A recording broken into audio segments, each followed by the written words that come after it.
Welcome, everyone, to another edition of SCRC's Let's Talk Caregiving. I'm your host, Roberto Velasquez, President and CEO of Southern Caregiver Resource Center. And I'm here, as always, with my co host, Marta Rañón, our Executive Vice President. Hi, Marta. Hey, Roberto. Today's special guest is Giselle Vallejo. Giselle is a bilingual lead clinician and associate director at the Cohen Clinic at Veteran Village of San Diego and leads the clinical team in San Diego working with military families and individuals with mental health services. Giselle's passion for working with military populations stems from having veteran family members and being a military spouse. Welcome, Giselle. Thank you. So, welcome, and we're so happy that you are here to talk to us a little bit more about the wonderful work that you do over at the Veterans Village through the Cohen Clinic. We know that as living here in San Diego, we are a military town. There are a lot of families, a lot of individuals who work in the military, but not only that, that are associated with the military, whether it be through work or relationship, friendships. And so it's really, really important to talk about how that has an impact on our communities and how we can support our military veterans, families, as well as caregivers. So thank you so much for being here. And I wanted to ask you if you can maybe talk a little bit more about the work that you do there. Absolutely. And thank you so much for having us. You're 100% correct. San Diego, California in general, is very heavily military populated.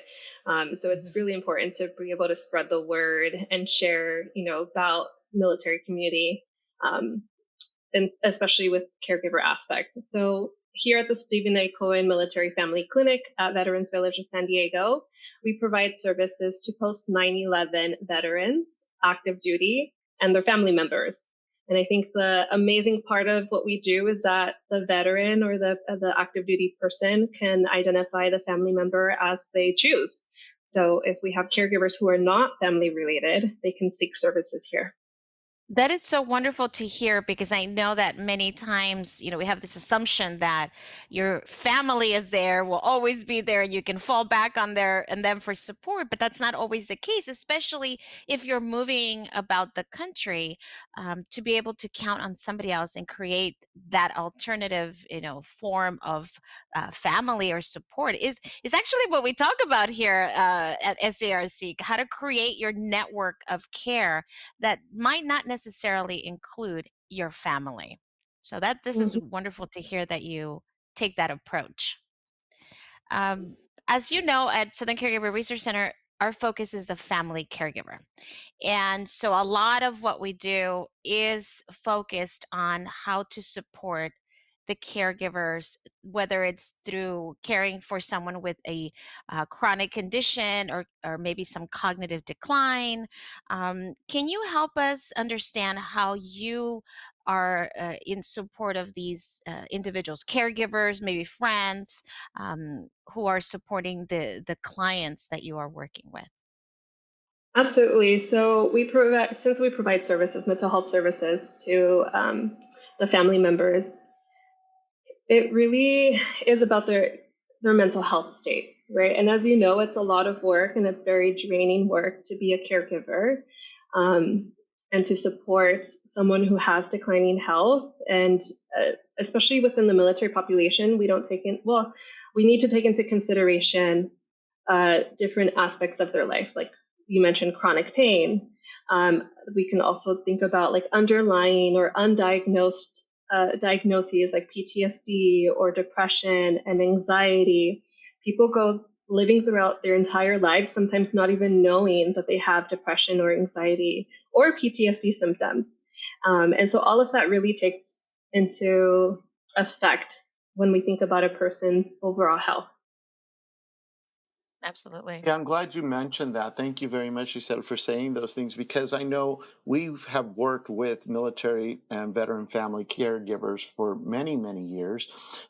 Most of the clients we now work with are not to post 9/11 are seniors who were in Vietnam era, and many of them now have Alzheimer's or related dementia. So we're working with that aspect of it. But they also sometimes suffer from PTSD that has never really been addressed. And some of them, of course, with traumatic brain injuries that were never diagnosed. So all of those combined then lead to even a more complicated caregiving situation. And oftentimes the caregivers are just so frustrated, so overwhelmed. They don't understand what's happening. So when it gets to dementia and Alzheimer's, I think there's a better understanding that, well, it's the dementia happening, but you're working with a lot of the younger families, I'm assuming. And therefore, dementia, Alzheimer's, it's not in the picture yet. It's maybe years to come, but they're still dealing with a lot of issues the caregivers are related to an individual who is like this, bright, physically fit person who goes in, does service, and comes back and they're different. And that is so challenging for family caregivers. I appreciate that because it can be very confusing and very challenging for the caregiver. And I think one thing that you pointed out was we might focus more on the younger families. And the reality is we actually focus on the entire families because there might be family members who are currently active duty, but have a pre 9/11 family member. And so, and that's very common. And then now they're becoming caregivers, or, someone in their family is becoming a caregiver of, let's say, a Vietnam warrior who's gone their entire lives being undiagnosed or untreated for some of these issues. And it's very confusing and very, very challenging. I think also something to consider is that with any population, really any individual right now, there is a lot that goes beyond just the physical care. Obviously, we're talking about mental care, mental well-being, mental health. And with the populations that you're mentioning, our experience has been that there is a stigma very much surrounding mental health. And I'm glad to know that you and the people that you work with, the agencies, the organizations, are really focusing on trying to address the needs of mental health. But oftentimes that stigma that society still, kind of espouses out there is a detriment. PTSD, depression, anxiety. I mean, those are very real. But how do you ask for help when you're in the military for those things? How do you ask for help when you are a family member experiencing the negative symptoms associated with PTSD, depression, and anxiety? So, what do you do there, Giselle? We focus on wanting to remove any barriers to care. And a lot of that might be providing psychoeducation, or a lot of that might be, providing additional support like transportation or childcare, providing telehealth services where someone might feel a lot more comfortable doing therapy from their home than coming into a clinic because of that stigma of having to walk into the door.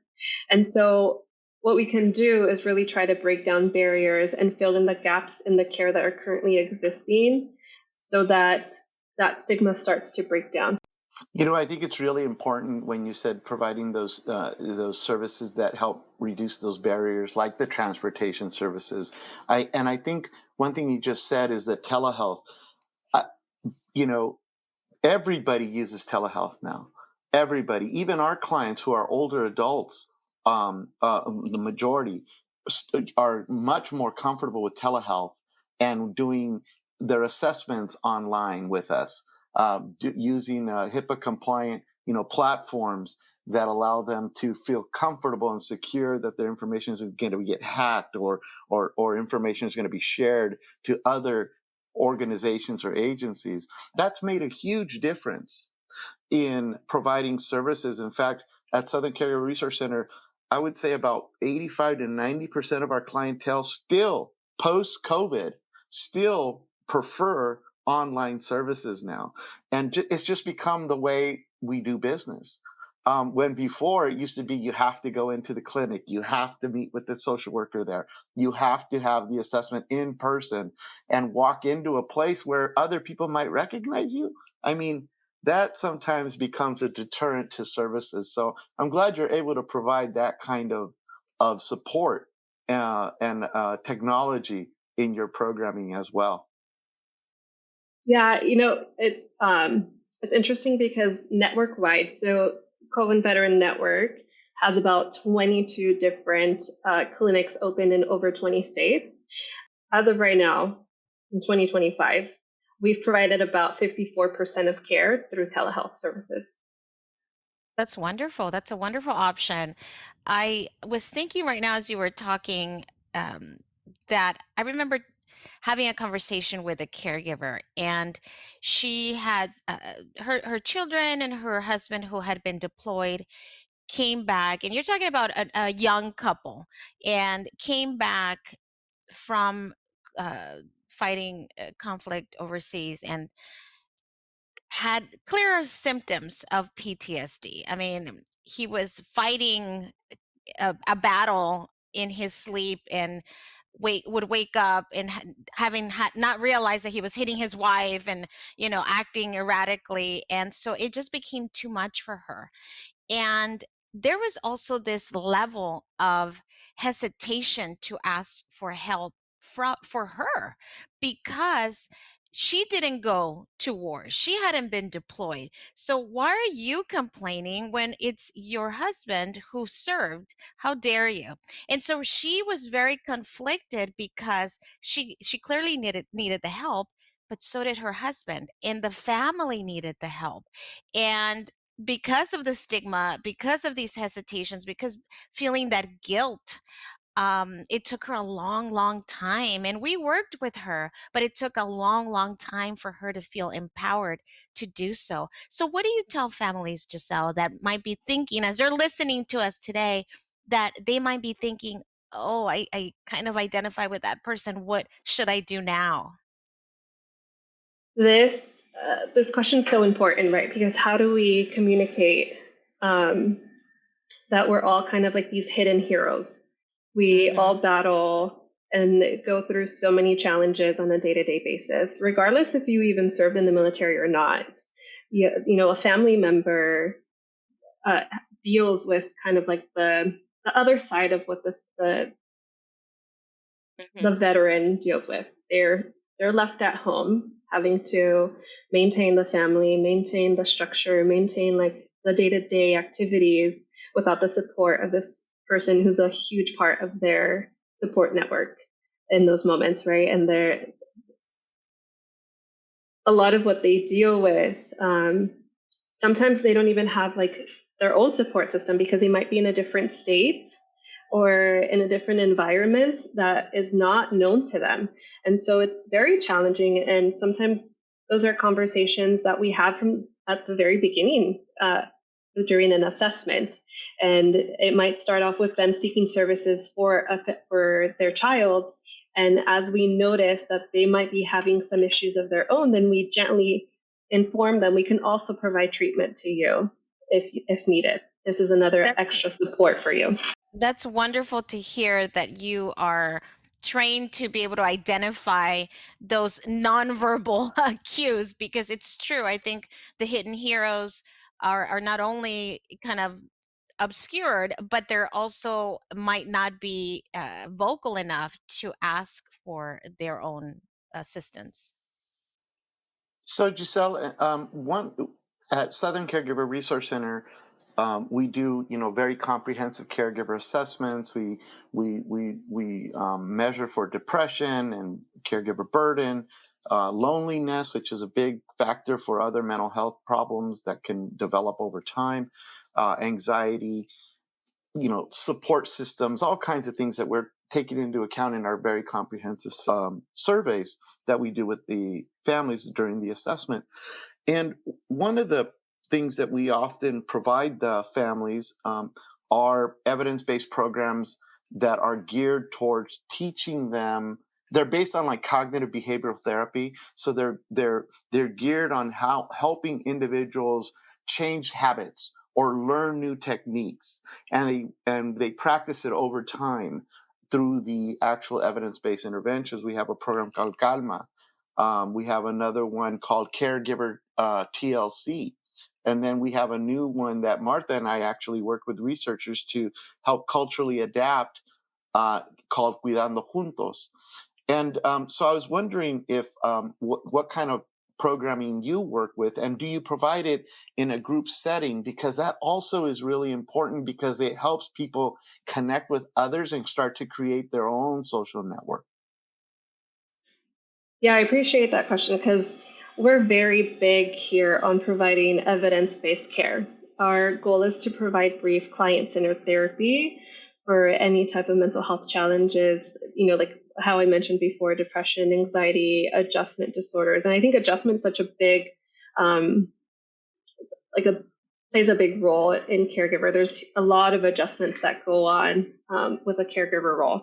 And so we really focus on kind of like those challenges that they're dealing with. And so what we provide is evidence-based practices, for example, like cognitive behavioral therapy, like you just mentioned. We're also focusing on providing evidence-based practices like prolonged exposure and cognitive processing therapy, DBT. We offer a group for tools of stress and worry intermittently throughout the year. And right now we're about to start our DBT group, which is really great for developing coping strategies and skills. And so we're trying our best and we're making our best efforts to implement groups here in the community. At the same time, the groups that we don't have, we want to be able to stack hands with our community partners like you and let the people that we're serving here know that if we don't have this here, you can still find it in the community. Absolutely. We are all about that. We believe that in partnering and collaborating with others, then we enhance, we supplement the work that we do, because caregiving is multifaceted. It's not one way for everyone. We often say that if you meet one caregiver, you meet one caregiver, because everybody is so different and their situations and experiences are so different. So the fact that you can say, hey, we might not offer everything, but you can go to SCRC and they can help you with this aspect. We would love to support the work that you're doing in the community. And of course, we welcome the opportunity to do so. And I think one of the important things about many of the evidence-based programs, at least all the ones that we provide, and a lot of the community education and skill building classes that Marta and her team teach out in the community to family caregivers, is about self-care. Being a caregiver is not your only job. You have all kinds of other things going on in your life, and you shouldn't just be the person who is totally at all times responsible for somebody, seeking respite services to get a break. Having others come in and help you is really important. And then doing self-care. Martha, you teach a lot of meditation classes and music, incorporating music into your self-care, and even drinking, as simple as drinking a cup of coffee, you say, Martha, every morning with a purpose, to relax and to enjoy it and to smell the aroma of the coffee, and Absolutely. and be in mind that you're doing something for yourself. I think too, what we want to keep in mind is that yes, caregiving is not easy. It's not for everyone. We want to encourage all of you to ask for help, to get connected. If you don't know where to begin, hey, give us a call and we might say, hey, Giselle, here's someone who you would be, perfect for your program. It is about collaboration, but it's also about taking that first step, that asking for help is not a sign of weakness, but a sign of strength, is what we always talk about. And that it is important to take care of yourself, because if you don't do that, then now there are going to be two people needing support and assistance. So that's why we want to make sure that our listeners out there know where to begin. So thank you so much, Giselle, for being here and talking to us with us today. I appreciate it. Thank you so much. And I agree, self-care is so important, especially in a role like a caregiver, because it can feel like a full-time job, and it's okay to take breaks. Absolutely. Well, that's all the time we have left for this edition of Let's Talk Caregiving. To hear more of our podcasts, follow us on your favorite podcasting platforms or visit our website at scrc.care.